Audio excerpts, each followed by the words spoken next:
এই ভিডিওতে আমরা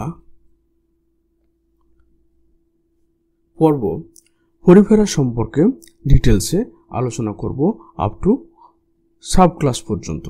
তো চলো দেরি না করে শুরু করি।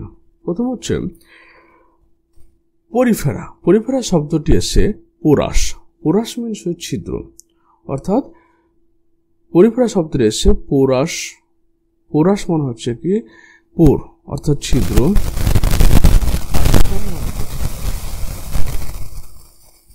বিয়ার অর্থাৎ এই সমস্ত প্রাণীগুলো কি করে, তোমার প্রচুর পরিমাণে ছিদ্র বহন করে। সেই ছিদ্রগুলো হচ্ছে অস্টিয়াম এবং অস্কিউলাম, এই জন্য এদের নাম হচ্ছে পরিফেরা। তারপর হচ্ছে এরা সবচেয়ে প্রিমিটিভ মাল্টিসেলুলার অর্গানিজম, যাদের বডিটা তোমার cellular body made by cellular level of organization. That means the body only made by cell level, not tissue or organ level. They are non motile, তারা এক জায়গা থেকে আরেক জায়গা মুভমেন্ট করতে পারে না। বলে তারা কি করে, কারণ মুভমেন্ট করতে পারে না, তাদের মধ্যে কোনো মুভমেন্ট সৃষ্টিকারী সেল অর্থাৎ flagella type of cell are absent, এবং তাই তারা কোনো একটা সলিড সাপোর্টের সঙ্গে অ্যাটাচ থাকে। এদের কমনলি বলা হয় স্পঞ্জ। এরা মোস্টলি হচ্ছে মেরাইন, সামুদ্রিক থাকছে, এবং এরা আসিমেট্রিক্যাল, অর্থাৎ এদের বডিকে কোনো অ্যাঙ্গেল থেকে কাটলেও এরা সমান 50% পাওয়ার পাওয়া যাবে না। এই জন্য হচ্ছে আসিমেট্রিক্যাল বা অপ্রতিসম। এবং এরা সবাই হচ্ছে সামুদ্রিক, এদের ছিদ্রাল প্রাণী বলা হয়ে থাকে। এবং এদের যে এদের ছিদ্র যে অস্টিয়াম, এই অস্টিয়াম দিয়ে জল প্রবেশ করে। তারপর অস্কিউলাম, এরা হচ্ছে গ্যাস্ট্রোভাস্কুলার ক্যাভিটি আর water canal system. Gastrovascular cavity, এই গ্যাস্ট্রোভাস্কুলার ক্যাভিটিতে তোমার কি থাকে, এই কোয়ানোসাইট বলে এক ধরনের ফ্ল্যাজেল্লাযুক্ত কোষ থাকে, যারা কি করে এই তোমার জলের মধ্যে থেকে ফাইটোপ্ল্যাঙ্কটনগুলোকে আলাদা করে খাদ্য হিসেবে গ্রহণ করে, জুপ্ল্যাঙ্কটনগুলোকে, এবং বেঁচে থাকার জন্য যে অক্সিজেন দরকার সেই অক্সিজেনটা জল থেকে ডিজলভ অক্সিজেনটাকে নিয়ে নেয় এবং অস্কিউলাম দিয়ে তোমার কি করে বাকি জলটাকে ছেড়ে দেয়। তাদের এদের কী রয়েছে, তাহলে এদের ক্যানাল সিস্টেম বা গ্যাস্ট্রোভাস্কুলার ক্যাভিটি রয়েছে। এরা হচ্ছে ডিপ্লোব্লাস্টিক অ্যানিমাল, অর্থাৎ এদের একটোডাম রয়েছে আর এন্ডোডাম রয়েছে, এবং মেসোডাম এদের অ্যাবসেন্ট থাকে, তাই এরা ডিপ্লোব্লাস্টিক অর্গানিজম। তবে এদের মেসোডামের জায়গাতে কি থাকে, মেসোগ্লিয়া বা মেসোগ্লিয়া থাকে। এই মেসোগ্লিয়ার মধ্যে বিভিন্ন ধরনের কোষ প্রেজেন্ট থাকবে। তাহলে এদের দুটো লেয়ার, একটা বাইরের দিকে হচ্ছে একটোডাম, যেটা সেটাকে সাথে আমরা বলি কি পিনাকোডার্ম বলা হয়। পিনাকোডার্ম বাইরের দিকে যে লেয়ার, মানে এরা ডিপ্লোব্লাস্টিক অর্গানিজম। 2 লেয়ার থাকছে, একটা হচ্ছে পিনাকোডার্ম, একটা হচ্ছে কোয়ানোডার্ম লেয়ার প্রেজেন্ট থাকে। এরা ডিপ্লোব্লাস্টিক অর্গানিজম এবং দুটি কোষস্তরের মধ্যখানে এর মিডল বরাবর কি থাকে, মেসেনকাইম থাকে। মেসেনকাইম যেটা মেসোগ্লিয়া দ্বারা ভর্তি থাকে। এই মেসোগ্লিয়ার মধ্যে বিভিন্ন ধরনের কোষ থাকে। কি কোষ থাকে, অ্যামিবোসাইট কোষ থাকে, অ্যামিবোসাইট কোষ থাকে।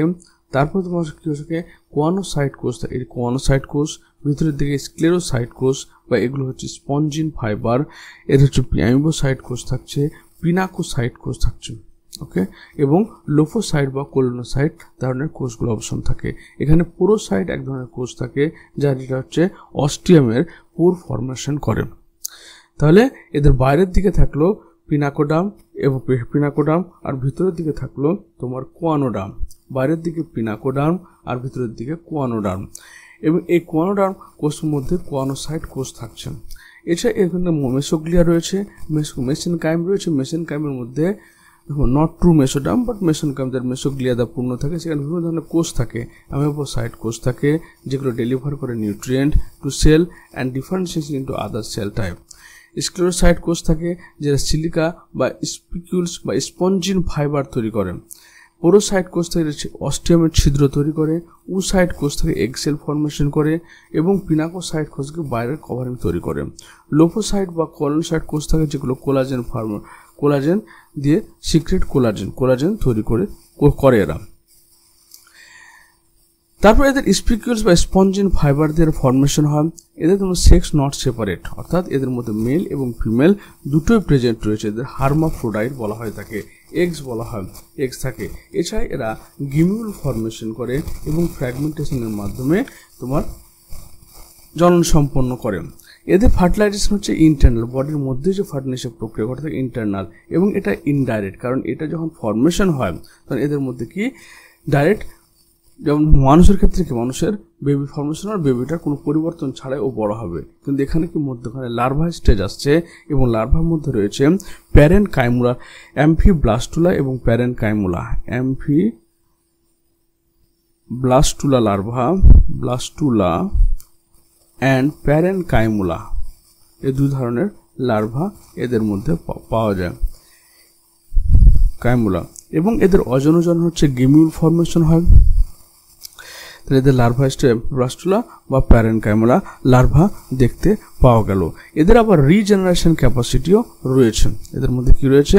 রিজেনারেশন ক্যাপাসিটি, মানে পুনরুৎপাদন করার ক্ষমতা এদের মধ্যে রয়েছে। দেহে নো ডাইজেস্টিভ সিস্টেম, কোনো রকমের ডাইজেস্টিভ সিস্টেম নেই। ডাইজেস্টিভ, রেসপিরেটরি মানে শ্বসন সিস্টেম, রেসপিরেটরি বা সার্কুলেটরি সংবহনতন্ত্র বা এক্সক্রিটরি সিস্টেম, এদের মধ্যে শুধুমাত্র কোষ দিয়ে তৈরি থাকে এবং কোনো রকমের কোনো রেসপিরেটরি সিস্টেম বা সার্কুলেটরি সিস্টেম, এক্সক্রিটরি সিস্টেম কোনো কিছু বা ডাইজেস্টিভ সিস্টেম কোনো কিছুই থাকে না। এদের যে অন্তঃকঙ্কাল সেটা কী দিয়ে তৈরি? সেটা হচ্ছে স্পিকিউল দিয়ে তৈরি বা স্পঞ্জিল ফাইবার দিয়ে তৈরি থাকে, এবং এর দেহে ফ্ল্যাজেল্লাযুক্ত কর্নোসাইট কোষ থাকে এদের মধ্যে। এরপর আমরা বলবো কিছু এক্সাম্পলের মধ্যে, যেমন দেখো আমাদের বাথ স্পঞ্জ, যেটা বলছি আমরা ইউস্পঞ্জিয়া অফিসিনালিস, ইউস্পঞ্জিয়া অফিসিনালিস, এটাকে আমরা বলি বাথ স্পঞ্জ, এটাকে বাথ স্পঞ্জ বলা হয়, বাথ স্পঞ্জ, যেটা বাথ টবে ফর্মেশন হয়, বাথ টবের মধ্যে দেখতে হয় বলে একে বাথ স্পঞ্জ বলা হয়। এরা সবাই সামুদ্রিক হয়, তবে স্পঞ্জিল্লা বা যে স্পঞ্জিল্লা স্পঞ্জ রয়েছে সেটাকে বলা হয় সুইট ওয়াটার স্পঞ্জ, মিষ্টি জলের স্পঞ্জ বলা হয়। তোমার সুইট ওয়াটারে জন্মায় স্পঞ্জিল্লা ওয়াটার বনজাক। তারপর হচ্ছে কি ইউপ্লেকটেল্লা,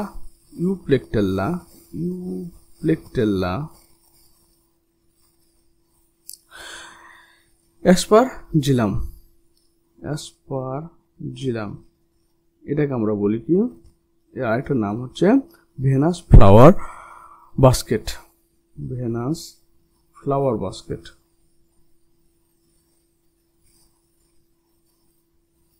ওকে।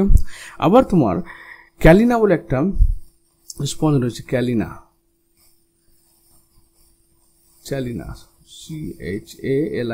চ্যালিনাকে বলা হয় ডেড ম্যান ফিঙ্গারও বলা হয়ে থাকে। এই ফাইলাম পরিফেরাকে আমরা ভাগ করি চারটে ক্লাসে ভাগ করি। একটা ক্যালকেরিয়া, হেক্সাকটিনিলিডা, ডেমোস্পঞ্জিয়া, তিনটে শ্রেণীতে ভাগ করি, এবং এদের আবার তোমার 6খানা সাব ক্লাস রয়েছে, ওকে। যেমন ক্যালকারোনিয়া, ক্যালসিনিয়া, হেক্সাকটিনিলিডাকে হেক্সাকটেরোফোরা এবং অ্যাম্ফিডিস্কোফোরা। ডেমোস্পঞ্জিয়াকে দুটো সাব ক্লাসে ভাগ করা যায়, টেট্রাকটিনোমরফা এবং সেরাকটিনোমরফা। তো চলো এগুলো সম্পর্কে আমরা অল্প বিস্তর আলোচনা করি। প্রথমে হচ্ছে হেক্সাকটিনিলিডা হচ্ছে এরা ডিপ ওয়াটার হ্যাবিটেট, অর্থাৎ এরা গভীর সমুদ্রের জলে বসবাস করে এবং 10 থেকে 30 সেন্টিমিটার সাইজের হয়। এদের 6 ট্রাই অ্যাকশন সিলিসিয়াস স্পিকিউল থাকে, 6টা তোমার রেযুক্ত ট্রাই অ্যাকশন সিলিসিয়াস স্পিকিউল থাকে, কিন্তু ক্যালকেরিয়াস স্পিকিউল থাকে না। পিনাকোসাইট কোষগুলো সম্পূর্ণরূপে অ্যাবসেন্ট এখানে থাকে। বাট এখানে কি সিউডোপোডিয়া অফ অ্যামিবোসাইট কোষ প্রেজেন্ট থাকছে।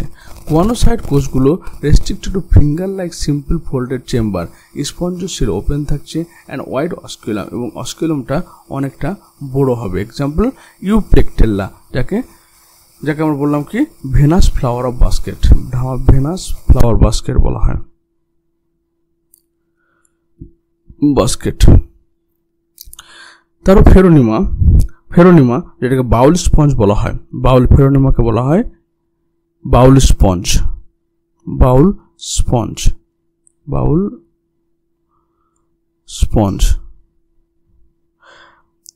ক্লিয়ার? এবং এক্সাম্পল তারপর ক্লাস ক্যালকেরি মানে বুঝতে পারছো এদের যে স্পঞ্জিন ফাইবারটা থাকে সেই স্পঞ্জিন ফাইবারটা হচ্ছে ক্যালসিয়াম যুক্ত হয়, এবং কোয়ানোসাইট কোষগুলো এদের আকারে বড় থাকে, যেখানে হেক্সাক্টিনিলিডাতে তোমার কোয়ানোসাইট কোষগুলো রেস্ট্রিক্টেড ফিঙ্গার লাইক, কিন্তু এখানে কোয়ানোসাইট কোষগুলো অনেকটাই বড় থাকবে। অস্কুলামটা ছোট হবে, এখানে অস্কুলামটা কি দেখলে অনেকটা বড়, ওয়াইড অস্কুলাম পাওয়া গেল হেক্সাক্টিনিলিডাতে, কিন্তু ক্যালকেরিয়াতে অস্কুলামটা ন্যারো এবং provide oscular fringe. Example Sycon, Leucandra and Leucosolenia, Grantia, etc. তারপর পাশে কি ডেমোস্পঞ্জিয়া এর অর্থ ডেমোস পিউপল অ্যান্ড স্পঞ্জ। এরা হচ্ছে সবচেয়ে লার্জেস্ট ক্লাস অফ পরিফেরা, যেখানে 90% স্পঞ্জ এর মধ্যে অবস্থান করেছে। এখানে কিন্তু সিলিসিয়াস স্পিকুলাম স্পঞ্জিন ফাইবার ধরে থাকে, হেক্সাক্টিনিলিডাতে সিলিসিয়াস স্পিকুল থাকলো, আর এখানে সিলিসিয়াস এবং স্পঞ্জিন ফাইবার দুটোই থাকছে। কোয়ানোসাইট কোষগুলো তোমার হেক্সাক্টিনিলিডাতে অ্যাবসেন্ট থাকলো, এখানে কোয়ানোসাইট কোষ খুব ছোট আকারের হচ্ছে এবং ফ্লাজেলেটেড চেম্বার রয়েছে, যেমন স্পঞ্জিল্লা যাকে ফ্রেশ ওয়াটার স্পঞ্জ বলা হয়, ইউস্পঞ্জিয়া যাকে ব্যাথ স্পঞ্জ বলা হয়, সিলোনিয়া, ক্লিওনা বোরিং বা সালফার স্পঞ্জ বলা হয়, হ্যালিকন্ড্রিয়া, চ্যালিনা এবং হিপোস্পঞ্জ যাকে হর্স স্পঞ্জ বলা হয়ে থাকে। তারপর হচ্ছে ক্লাস স্ক্লেরোস্পঞ্জিয়া, যারা তোমার কোনো একটা লেক বা গর্তের মধ্যে বা লেকের মধ্যে থাকে। এরা হচ্ছে ক্রিপ্টিক হ্যাবিট মানে হচ্ছে যারা কোনো কেভের মধ্যে বা কোনো গর্তের মধ্যে কোনো খাঁচার মধ্যে থাকে এরা। এবং এদের ক্ষেত্রে যে স্পঞ্জিন ফাইবার, যে বাইরের দিকে যে স্পঞ্জিন ফাইবার রয়েছে সেটা সিলিকা এবং আর্গোনেট নাইট্রিক সাথে ক্যালসাইট সেল দ্বারা তৈরি থাকে স্পঞ্জিন ফাইবারটা। এদের spicule spongin fibres and the surrounding living tissues rest on solid basal skeleton calcium carbonate. এদের এক্সোস্কেলেটনটা ক্যালসিয়াম কার্বোনেট দিয়ে তৈরি থাকে। এক্সাম্পল একান্থ কিটিস, অ্যাস্ট্রোস্ক্লেরা এবং স্টেমাটোস্পঞ্জিয়া এদের এক্সাম্পল।